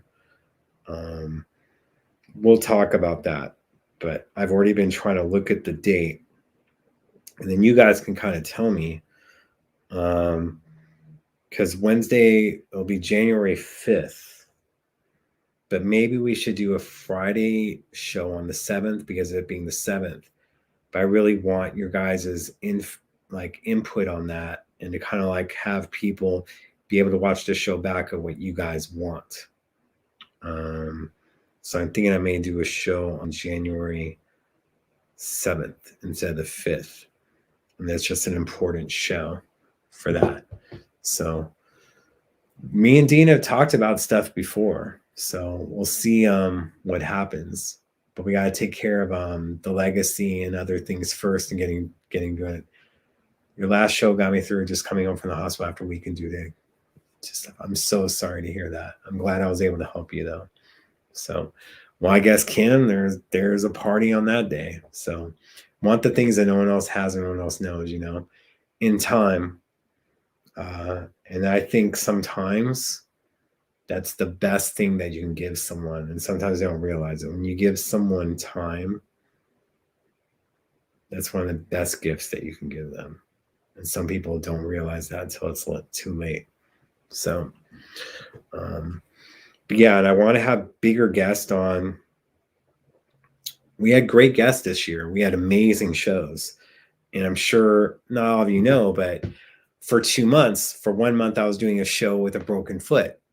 And then you had the black screen, the gray screen, and I had that moved to the living room so I can be on the couch. When we were doing our Stephen Hill marathon shows, that was with a broken foot. When those shows are going 3 hours, it's being super uncomfortable having your foot elevated. Then a month later, I had my foot in a boot and had to keep it elevated. So we didn't miss a beat on those shows. When I had the other surgery, I had to take a break. So we had a lot of great guests trying to do it. And that's why I'm saying like your donations and other stuff that makes that stuff happen for sure. And it's always appreciated. But, I wanted these shows in December, even though we didn't have stuff going on. And, look, stuff happens today. All right, let's do a show tonight. Let's get it done. I'm glad that's why I pay for the StreamYard, and that's a charge per month. And I pay for different things because then we have it to do it. Would love to have a show on TV. Was trying to move this to a studio, but the deal just wasn't ideal. So that's what it comes down to. My health is better. It's a fight. My sugar level is a little bit more elevated than I like, but I couldn't work out for a few months. So that plays into it. And then you're stressing on other things, and that elevates your sugar level too. So having to stress about financial situations, about court stuff and other things, it sometimes makes it hard, and just have to do it. And then pushing through, worrying about COVID, and having to be back out there and wanting to be involved with different things, and you're just not, like, like I said, when it comes to the time I'm gonna need your guys' support to do different things, I'll let you know.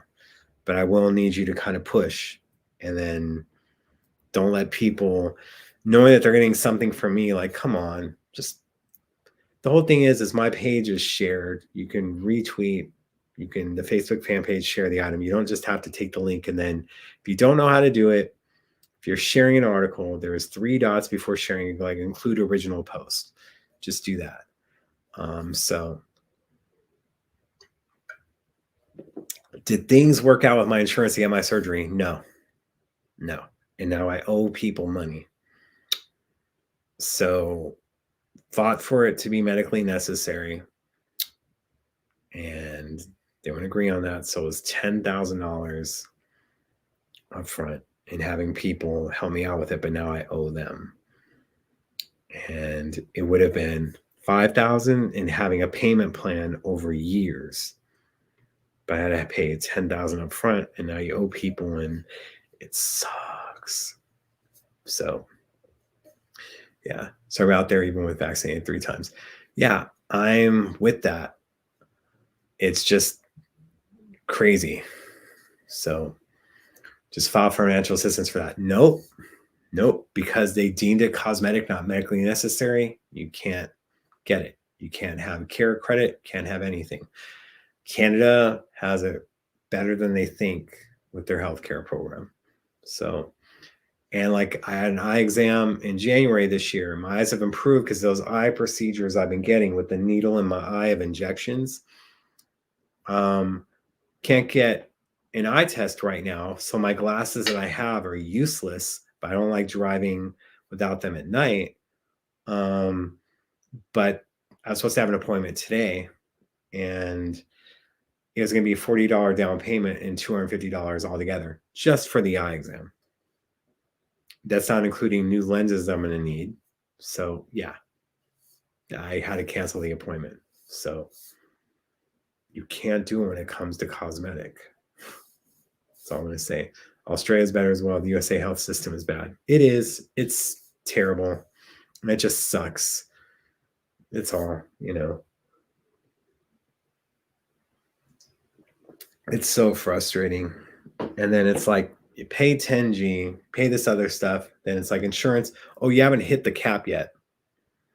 You sure about that? Yeah, that's why you have to pay this much for the eye exam.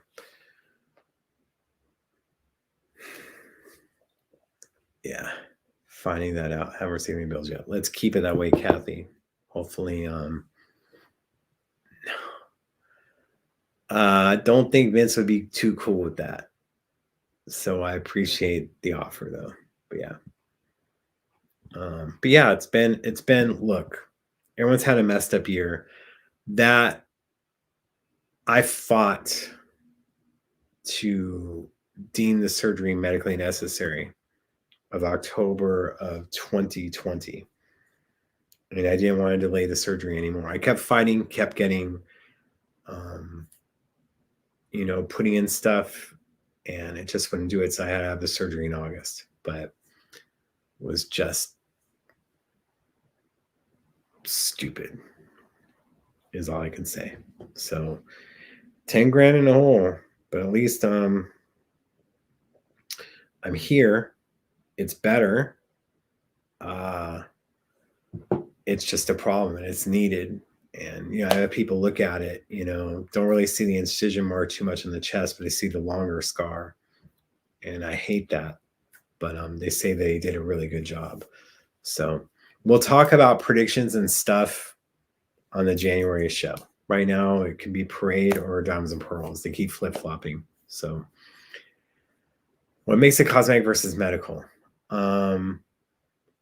Well, that was the whole thing, is my primary doctor and my diabetic doctor were signing with me on medical because they're saying that having the surgery could prevent me from having strokes or heart attacks. What's funny is that their surgeon or their case manager was saying that if I had a heart attack or stroke, then I would qualify for it to be medically necessary. They don't believe in proactive. Like you're trying to do this stuff so you don't have a heart attack in surgery. But if I would have had it and then my health is already messed up, then I get approved for it. Me trying to take care of it before it happens is the problem. And again, there's other people that have had the surgery. They'll be in Blue Cross or Blue Shield. Like there'll be some people like, I don't give a damn. I think the insurance companies suck. And I prefer Kaiser, but this is what happens when you do it. So benefits and taxes, it sucks that how much of that done. So that's what it comes down to. Yeah, no preventive procedures. It's just ridiculous. And then like, someone was trying to take care of all the surgery. They're trying to care of the entire amount. And people from Minnesota and other states, they couldn't understand that you can't make payment plans. I'm like, nope, they need it all up front. They didn't understand it. And then someone trying to pay for it all, they wouldn't allow unless they're in person. And they didn't want to travel during COVID, which is fully understandable. It's just absolutely ridiculous, but it is what it is. So yeah, I hope everyone gets what they want for the holidays if you celebrate. I don't think you're going to be getting that a deluxe edition by then, but hope for good stuff. Yeah, it's ridiculous. Like it was just doing stuff as a diabetic and knowing about the risk. And look, my grandfather passed away in his 60s. He was a diabetic and he had heart issues. So I'm trying to prevent the mistakes that he had. So you look at Rachel, I had breast cancer this year. My insurance company tried to make me pay for a mammogram. Insurance sucks. It's absolutely ridiculous. Then you have to reach a certain threshold. Oh yeah, you hit 10,000, but because it was cosmetic, it doesn't count. This is what you're dealing with. I want a jukebox for Christmas and Vince got from Ray. That's awesome. Just want people to love each other. I want that. And I want our healthcare system to be better. So, but yeah, my grandfather passed away in his 60s because of diabetes. He had low blood sugar, but it may have been, just imagine at those times, like it may have been high blood sugar and then it drops low. So, that's what it comes down to. Someone wants the Prince figurine for Xmas. Although I think it's like you can do pre-orders now. It doesn't ship until August, at least for the time being, August 2022. But I have my grandmother live to be 91. I would kind of, as long as my way of life, kind of want to be there instead of passing away like my grandfather in the 60s. Like, it's like you finally are able to retire or whatnot, and then you only have a few years left and you're no longer here. That sucks. And I love my grandfather big time. Got back from Paisley and was in the hospital with heart failure, lost 40 pounds of fluid. Wow. That's a lot, but I hope you're doing better now. So yeah, I have Kaiser too. I'm usually happy with my plan, but I'm not happy when you fight. And another thing I didn't like was, and then they were trying to find me on LinkedIn, and it shows that someone looked at my account that was from Kaiser. Then all of a sudden, 2 days later, it disappeared. Shady. So why are they trying to see what kind of job I have or had? They're trying to did that affect that I should be approved or not? There's some shady stuff. I want for Christmas for all of us to hear everything about. That's all. Yeah, Jasmine, it ain't gonna happen, sweets. Whoops. Sorry. I ordered the Prince Love Symbol cloud guitar 3 months ago. I still haven't got it. Where did you get that from? You didn't order from Paisley, right? They're no longer selling the cloud guitars, right? Yeah, I exercise all the time, 5 times a week, and do all this stuff. How'd you lose 4 pounds? You guys are having that conversation. Kaiser's done me wrong too. Yeah, they've done me wrong. It's just upsetting. I met with my primary this week about stuff. It's time for me to get my third booster shot, but it was only time available today and not until Monday. I really was trying to get it Thursday, Friday to be able to rest. More rehearsal, raw footage, rare footage prints. Not until the Netflix documentary comes out. You ain't going to be getting it then afterwards.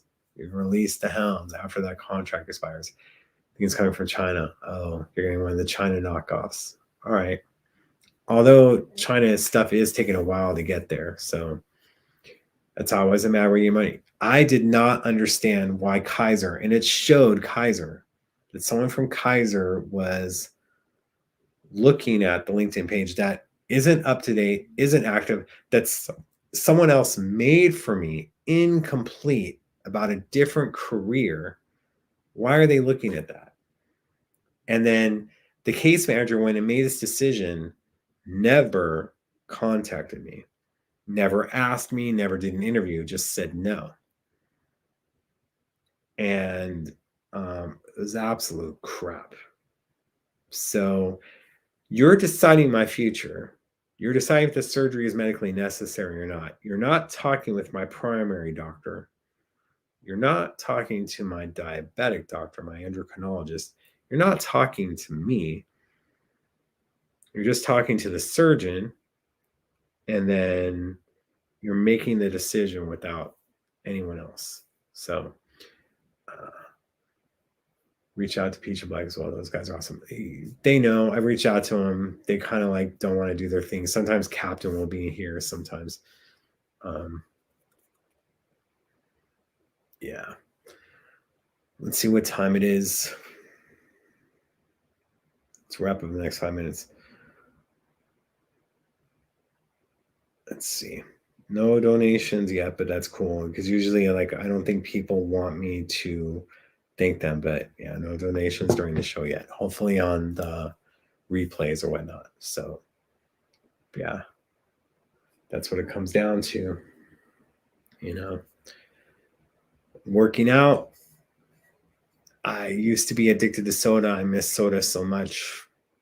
I miss burgers. It's been over 2 years since I had soda. Been over 2 years since I had a burger. Been over 2 years since I had like a steak.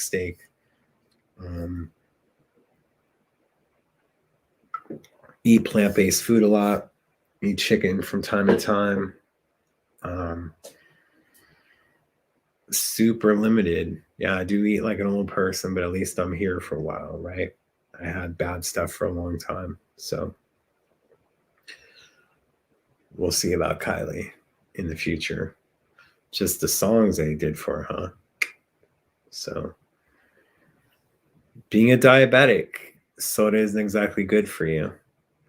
Having burgers and other stuff, the bread is a killer. I don't have sandwiches anymore. It's very rare when I'll have bread or stuff, So, thank you guys. And the ones that like, we're just wrapping up, not doing it now, but I appreciate you guys being here and a pretty good audience and informative. Tell people about the show, do other stuff. Yeah, I appreciate people. Got an electric blanket as an early Christmas present. Totally appreciate that.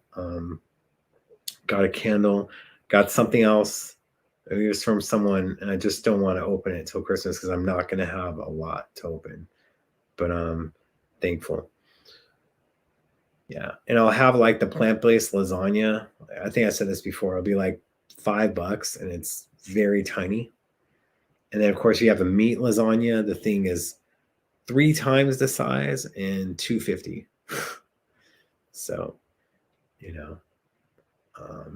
I can give people an address, and it'll get to me. It won't be my address, but I can give people an address. They can contact me privately for that. But I won't be opening up stuff unless you guys want to send stuff, and I'll open it up on air. But then it could be someone sent me a tampon or something. I remember that happening in high school where someone unwrapped something in person. The person was being mean. It was like a tampon. So, but here's Venmo.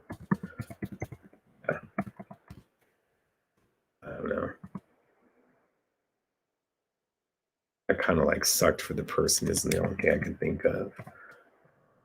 They literally unwrapped the gift in front of everyone in class, and it was wrapped in a big thing. You know, it's a tampon. That was so messed up. All good. I know you guys have Christmas stuff and other things going on. Just appreciate it, and we've done a lot. Oh Lord, should I put you on blast for saying that to me? Anyway, yeah, bloody idiots. Bump. It reminds me of like I thought I was being so cool. I had like this friend.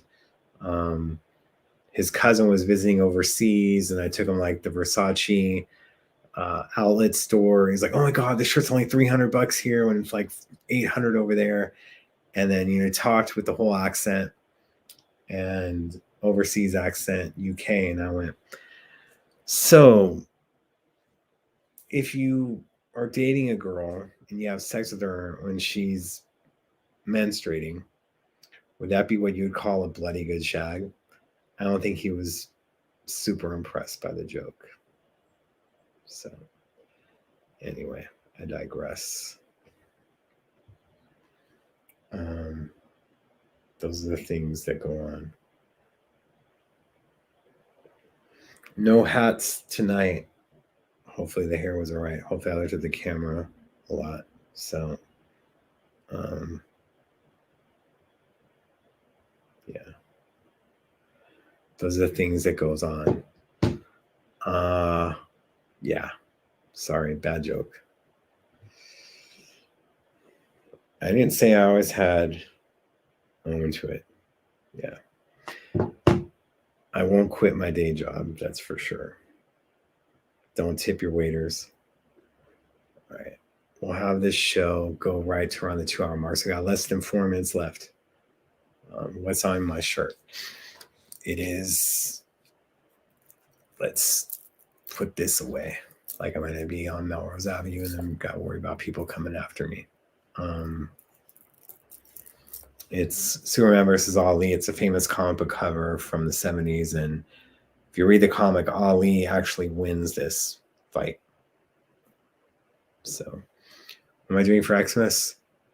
Sleeping a lot, maybe watching the Spider-Man movie, seeing the Lakers lose with whoever they play. I don't know.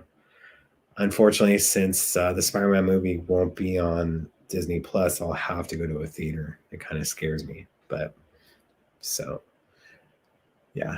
Well, I'll be with you guys. Are my family. I don't have family. So I'm with you guys. I at least enjoy my own company. Don't have people here a lot. I think when I go see my foot doctor or other doctors, that I see them more than I see friends. I do out from time to time, but other people, I don't have too many people here. Yeah, I enjoy my own company. I read a lot. I keep myself busy. So what do I need? Message me privately. I don't know. But thank you for the offer. Yes, exactly. You guys are my family. So, it's all good. Thank you guys for the love. All right, we're hitting at 90 seconds. Anyone want to profess that they won tonight's lotto, or was it last night's lotto? Yeah, I actually do play that from time to time, and I'd open up a record chain and other stuff, but for sure. So that's what it comes down to. So, sorry to hear that, but at least you have your mom and son. That's cool. So,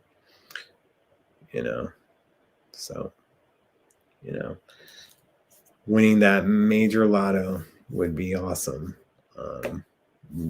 Now, at least whenever I thought about if I won the lotto, like it was an 800 million thing, like, oh, help pay off the Prince tax bill. Now I don't have to worry about that. See, that's the first thing I'm thinking of. And now you have your own record plant, like Third Man Records. You can be having stuff be printed exclusively for Paisley. So other things. Is not the last show this year. We're doing a show next week. I just haven't decided Wednesday or Friday, and then we'll probably do a show the week of Christmas too, because I got nothing else to do. Come to Australia, that ticket's expensive. So thank you guys so much for tuning in. Appreciate you guys. Mad love.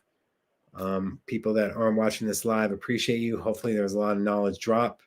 We're going to keep it going. Keep subscribing, keep letting people know about the show. Keep donating. It's always appreciated and necessary to keep it coming. And we've had great guests, and we'll go through that like next week or the week following, just about the guests that we've had and who we want to have going. Yeah, if you win the lotto, yeah, taxes are taken out before you even touch the money. So I love you guys. Appreciate you guys. Thank you, Prince. Much love and light to Brother Jules' family and the other people that we lost this week. It's been tough.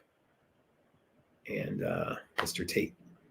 So keep it funky and let's do stuff for Prince's legacy. Thank you, Prince. That's what it's all about. In 2022, making those things happen. For sure. Much love. Till next time. Thank you guys so much. Keep it funky. And thank you, Prince.